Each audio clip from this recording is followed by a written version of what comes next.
ஆண்டவராகிய இயேசு கிறிஸ்துவின் நாமத்தில் காலை வாழ்த்துக்கள். இன்றைய மன்னா, கர்த்தருடைய சத்தம் வனாந்தரத்தை அதிர பண்ணும். கர்த்தர் காதேஸ் வனாந்தரத்தை அதிர பண்ணுகிறார். சங்கீதம் 29 வசனம் 8. பாருங்க, இன்றைக்கு கர்த்தருடைய சத்தம் வனாந்தரத்தை அதிர பண்ணுகிறதாம். அதுவும் முக்கியமாக கர்த்தர் காதேஸ் வனாந்தரத்தை அதிர பண்ணுகிறார் என்று சொல்லி போடப்பட்டிருக்குது. ஏன் காதேஸ் வனாந்தரன்றதை குறிப்பிடப்பட்டிருக்கு? எத்தனையோ வனாந்தரங்கள் இருக்குது இல்லையா? மோசே அடித்த கண்மலிலிருந்து வந்த நீரூற்றி நிமித்தம் இந்த பெயர் கொடுக்கப்பட்டது என்று சொல்லி குறிப்புகள் சொல்கிறது.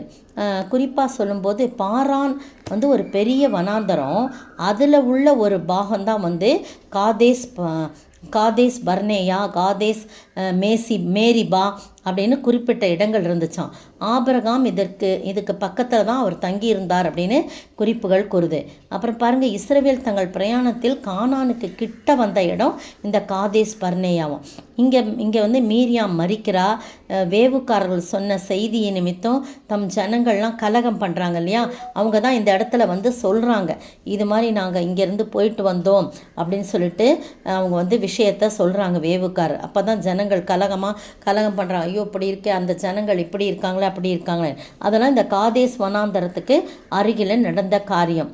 இந்த இடம் இஸ்ரவேலருக்கு 38 வருஷ காலம் பிரதான ஸ்தலமாய் இருந்தது என்று சொல்லப்படுகிறது. மோசே அடுத்த கண்மலையும் கண்டுபிடிச்சிருக்காங்களாம். இந்த இடத்துல தான் அது ஒரு செங்குத்தான மலை. அதன் கீழிருந்து தண்ணீர் ஊற்று ஓடுகிறது. கற்களால் கட்டப்பட்ட கிணறுகள் 2 இருக்கிறதாக சொல்கிறாங்க. அப்போது ஒரு வனாந்தரமான ஒரு சூழ்நிலை. காதேசனா பரிசுத்தம் என்று அர்த்தம் என்று போடப்பட்டிருக்கிறது.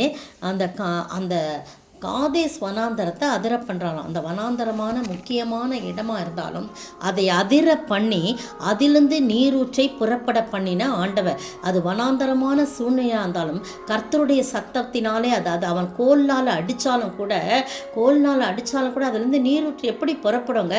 அது கர்த்தருடைய சத்தத்தினால தான் நீரூற்று புறப்பட பண்ணினான். தர்மையான வேளையில் இதை தான் நான் முக்கியமாக சொல்ல வேண்டும். கர்த்தர் காதேஸ் வனாந்தரத்தை அதிர பண்ணுகிறார். சாதாரணமாக வனாந்தரத்தை அதிர பண்ணுகிறது கர்த்தருடைய சத்தம்னு சொல்லப்பட்டிருக்கு.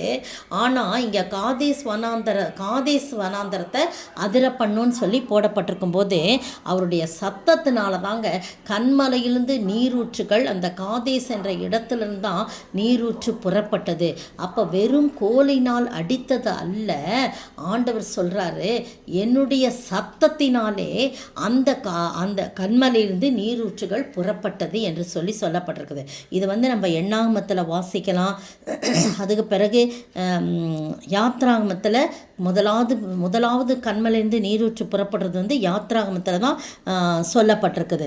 அடுத்தது இந்த கண்மலையை பார்த்து பேசணும் போது அவன் அடிக்கிறான் இல்லையா? அது எண்ணாகமத்தில் சொல்லப்பட்டிருக்குது. இப்படி நிறைய காரியம். கர்த்தர் காதேஸ் வனாந்தரத்தை அதிர பண்ணினான்னு சொல்லும்போது அது மேரிபா, அது அருகில் தான் இருக்குது. மேரிபாவின் தண்ணீர் என்று சொல்லி எண்ணாகமம் 27:14 சொல்லப்பட்டிருக்கிறது.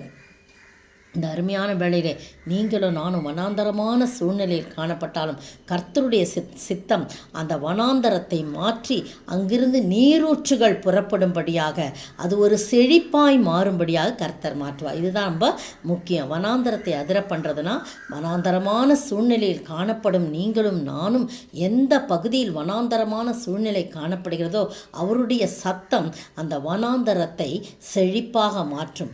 கண்மலையிலிருந்து நீரூற்றுகளை புறப்பட பண்ணும். அப்படிப்பட்ட வாழ்வை வாழ ஆண்டவருடைய சத்தத்துக்கு நாம் செவி கொடுத்து வாழ ஆண்டவர் தாமே கிருபை செய்வாராக. ஆமீன். கண்மலையை பிளந்து வனாந்தரத்திலே கர்த்தாவே உம் ஜனங்களின் தாகம் தீத்தீரே. பள்ளத்தாக்கிலும் மலைகளிலும் தண்ணீர் பாயும் தேசத்தை நீர் வாக்களித்தீரே. ஊற்று தண்ணீரே எந்தன் தேவ ஆவியே, ஜீவநதியே என்னில் பொங்கி பொங்கி வா.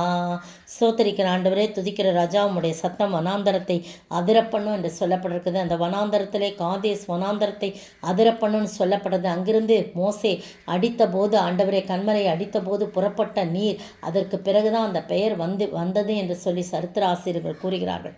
எங்களுடைய வாழ்க்கையிலும் கூட காதேஸ் வனாந்தரம் போன வறட்சியான காரியங்கள் காணப்பட்டாலும் உம்முடைய சத்தமானது ஆண்டவரே அந்த வறட்சியான நிலைமையெல்லாம் மாற்றி மாற்றி அங்கிருந்து நீரூற்றுகள் புறப்படும்படியாக ஒரு செழிப்பான காரியமாய் நீர் எங்களுடைய வாழ்க்கையை மாற்றுகிற கிருபைக்காய் ஸ்தோத்திரம். அதையே நம்பி கர்த்தாவே உம்முடைய சத்தத்துக்கு நாங்கள் செவி கொடுத்து வாழ நீர் கிருபை செய்ய வேண்டும் என்று கர்த்தரும் மீட்பரும் ராஜாவுமா இயேசு கிறிஸ்துவின் விலையேற பெற்ற நாமத்தில் ஜெபிக்கிறேன் பிதாவே, ஆமேன். நேற்றைய பதில். பிரதான தூதனாகிய மிகாவேல் மோசேயினுடைய சரீரத்தை குறித்து பிசாசுடனே